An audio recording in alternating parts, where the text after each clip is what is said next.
What do you think? Scientists are all inwardly very honest to themselves? No, not at all. If science remains just a thing of employment to you, just a profession to you, then inwardly you can remain very, very unscientific. You will keep researching on the things that you will see around you, but you will never research on the thing inside you. So, it should not surprise you that even scientists are prone to being superstitious. And you will be amazed at the kind of superstition you might find in the scientific community. It is because of lack of self-knowledge, and self-knowledge is not a necessary accompaniment of worldly knowledge. You might know everything about atoms and molecules and still not know anything about yourself. You might know how the waves function and how the universe proceeds,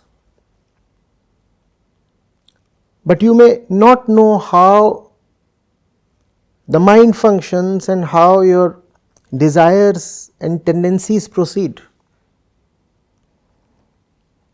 I am asking you, does becoming a scientist rid you of fear and jealousy? Not at all. Does becoming a scientist rid you of violence? No, not at all.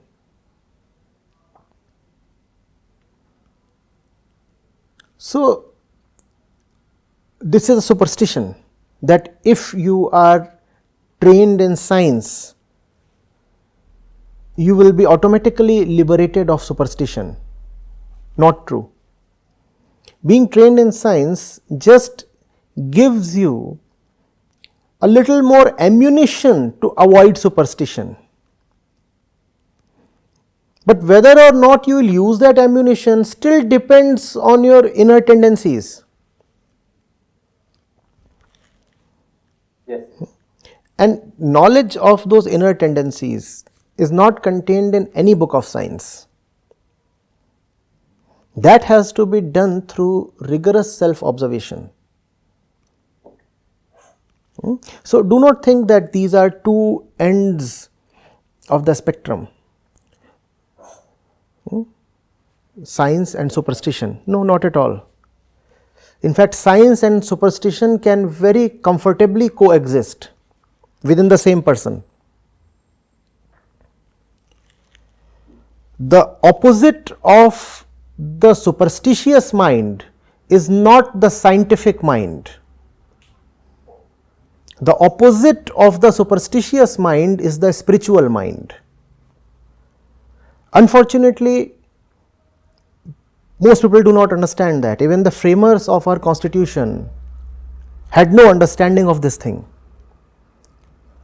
So, in the constitution, when they have spoken against superstition, for example, in the directive principles of state policy, they have said we do not want superstition, so we want to cultivate a scientific temper in India's population.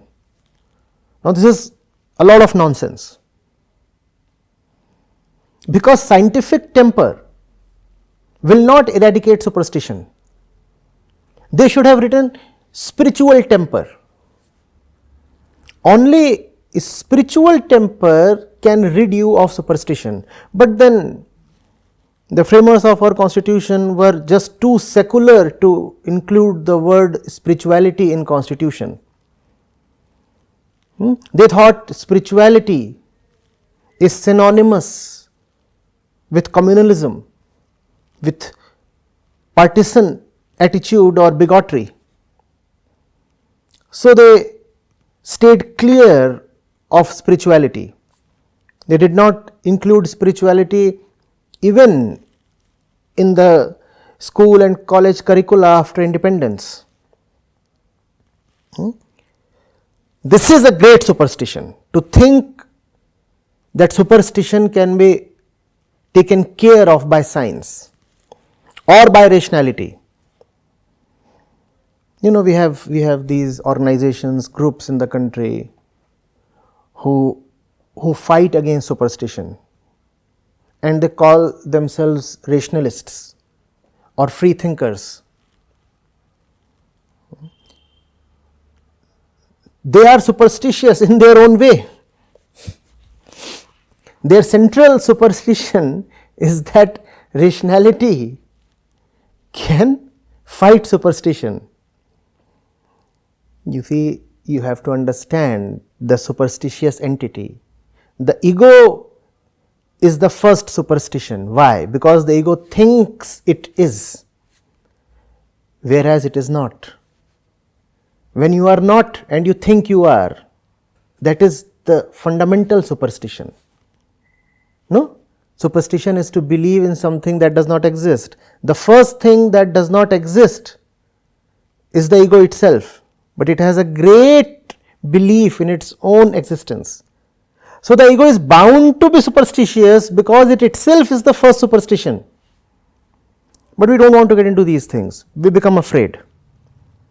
The Constitution was being framed at the time when religious hatred and passion and tempers and violence in the country were very, very high. There was a lot of bloodshed. So these educated people became very afraid of religion. They said, if we talk of religion, then again there will be bloodshed. They did not understand the difference between religion and spirituality. They did not know the difference between a belief system and inquiry. What you call as religion is just an organized belief system, believe in this, believe in that. Whereas spirituality is just an invitation to inquiry. There is hardly anything common between frozen belief and youthful inquiry. Getting it? Just do not think that by being well educated or well read or thoughtful, you have liberated yourself of superstition. Most people live in all kinds of superstition because they have no self knowledge, and I said the ego is the first superstition. As long as the false self remains, the mother superstition remains. But you know, it boosts the ego to call that illiterate tribal superstitious. Why? Because he believes in gods and goddesses and magical powers of that great old tree. So you say, oh, he is so superstitious. He believes that the trees can speak. He believes that that particular rock can do some magic. But look at your own life. You chase a man or a woman and you think that that rock can do some magic for you. How are you not superstitious? Thinking that a rock can weave magic is superstition. But thinking that a new job can do magic for you is not superstition. The latter is even more vicious superstition because it is difficult to call it out and remove it. You know, something is outside of you, you can easily wipe it away. When the thing is inside of you, it requires courage to pluck it out.